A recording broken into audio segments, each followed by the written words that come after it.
ಸತ್ಯವಂತರು, ನ್ಯಾಯವಂತರು, ನಿಷ್ಠಾವಂತರು, ಹೋರಾಟಗಾರರು, ಬಲಿಷ್ಠರು. ಕರೆಕ್ಟ್. ಅಷ್ಟು ಮಾತ್ರ ಅಲ್ಲ, ಧನವಂತರು, ಇನ್ಫ್ಲೂಯೆನ್ಸ್ ಪೀಪಲ್. ಏನು ಬೇಕಾದರೂ ಅವ್ರು ಯಾರಿಗೆ ಬೇಕಾದರೂ ಬರಿಬೋದು, ಯಾವಾಗ ಬೇಕಾದರೂ ಬರಿಬೋದು, ಯಾರನ್ನು ಬೇಕಾದರೂ ಕರೆಸ್ಕೊಳ್ಳುವಷ್ಟು ಆ ಗತ್ತು, ಆ ಏನು ಹೇಳ್ತೀರಿ, ಗೌಡ್ರ ಗತ್ತು, ತಾಕತ್ತು, ಅದು ಗೌಡ್ರ ಹುಟ್ಟಿನಿಂದ ಬಂದಿರೋದಲ್ಲ. ಅದು ಹಾಸನದ ಜನತೆಯ ಭಿಕ್ಷೆ ದೇವೇಗೌಡರ ಫ್ಯಾಮಿಲಿಗೆ. ಅದು ದೇವೇಗೌಡರು ಇವತ್ತು ಹೋರಾಟದಿಂದ ಬರಲಿ, ಯಾವುದೇ ವಿಷಯದಿಂದ ಬರಲಿ, ಇವತ್ತು ದೇವೇಗೌಡರ ಕುಟುಂಬ ಇರುವುದು ಹಾಸನದ ಜನದ ಒಂದೊಂದು ಮತ ಭಿಕ್ಷೆ. ಇವತ್ತು ಅನ್ಯಾಯ ಆಗಿರೋದು ಆ ಭಿಕ್ಷೆ ಯಾರು ಹಾಕಿದ್ದಾರೆ ನೋಡಿ. ಇವರಿಗೆ ಭಿಕ್ಷೆ ಹಾಕಿದವನ ಮನೆಗೆ ವಿಷ ಹಾಕಿದ್ದಾರೆ.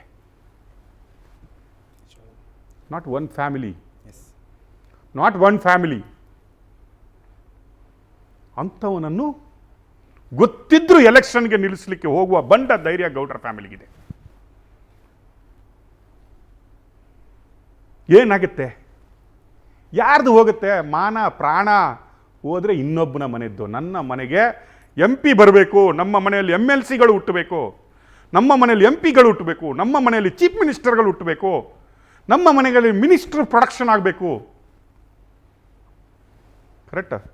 ಗೌಡ್ರ ಮನೆಯ ಏನು ಹೇಳ್ತಾರಲ್ಲ, ಆ ಗಂಡಸ್ತನಕ್ಕೆ ಆ ವ್ಯಾಲ್ಯೂ ಇದೆ. ಅವರ ಮನೆಯಲ್ಲಿ ಹುಟ್ಟಿದ ಎಲ್ಲ ಮಕ್ಕಳು, ರಾಜಕಾರಣಿಗಳ ಮನೆಯಲ್ಲಿ ಹುಟ್ಟಿದ ಎಲ್ಲ ಮಕ್ಕಳುಗಳು ಏನಾಗೋದು ಹೇಳಿ? ಆ ಗಂಡಸ್ತನಕ್ಕಿರುವ ಪವರ್ ಏನು ಹೇಳಿ? ನೆಕ್ಸ್ಟ್ ಹುಟ್ಟಿದವನು ಮಿನಿಸ್ಟರ್ ಆಗಬೇಕು, MLA ಆಗಬೇಕು, MLC ಆಗಬೇಕು, ರಾಜ್ಯಸಭಾ ಮೆಂಬರ್ ಆಗಬೇಕು.